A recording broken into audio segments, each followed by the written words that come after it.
So how are you going to find time? Well, let me give you a couple things that I do. Number one, if I'm eating by myself, so I'm eating lunch and I'm not talking with anybody else, then I have my phone on and I'm watching a YouTube video. I have a list of subjects. I have an audio book that I'm doing. I was on my roof working on, I have a leak on my roof. I know you don't care about my roof, but it's rainy season here in Southern California, and I have a little leak. So I'm going to get the whole thing redone over the next year or so, but I'm just going to patch this little leak. So I'm up on my roof. In my pocket is my smartphone, and it's playing my audiobook that I'm currently listening to. And this is the second time through this one.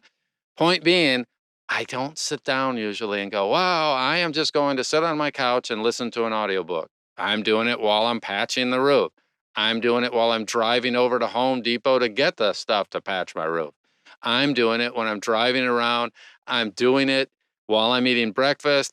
If I'm ever eating on my own, I'm always listening to something. If I'm with other people, I'll talk to other people.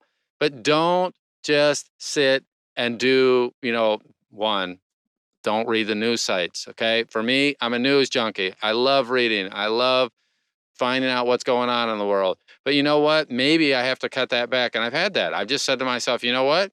No news for a week. And I had withdrawal symptoms. Okay. When I did that the first time, but now I moderate it.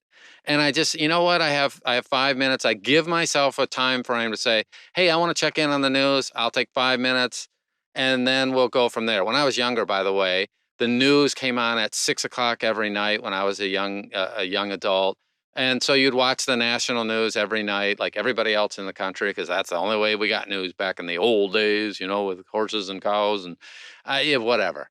Now you could sit and watch, you could cycle through 6 or 8 news sites and watch all the political crap that's going on. And you could be there 24/7 if you want and never get anything done in life. So instead of that, you just say, hey, I do a little bit less of that. I get up 10 minutes earlier.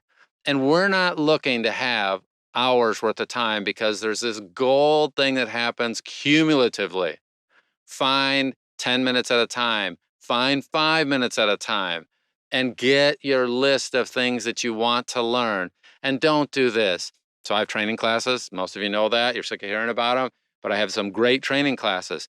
And every once in a while I'm paying because I hear somebody say to this, oh, I'm watching the whole thing through and I'm taking notes the whole time. And it's like, really? Don't do that. Watch 15 minutes, get your DAW out, get Studio One out, get RX out, and do it. And then go back and if you need to repeat that 15 minutes, but do it in the software. If you're learning about software, do not say, I'm going to take 5 hours and watch every video that's out there before I start actually doing it. Because here's what happens. You get overloaded. You get contradictory information. You get information that doesn't apply to the things that I'm doing now. Find something that can do what you need now and watch 15 minutes, watch 30 minutes of it, and then go do.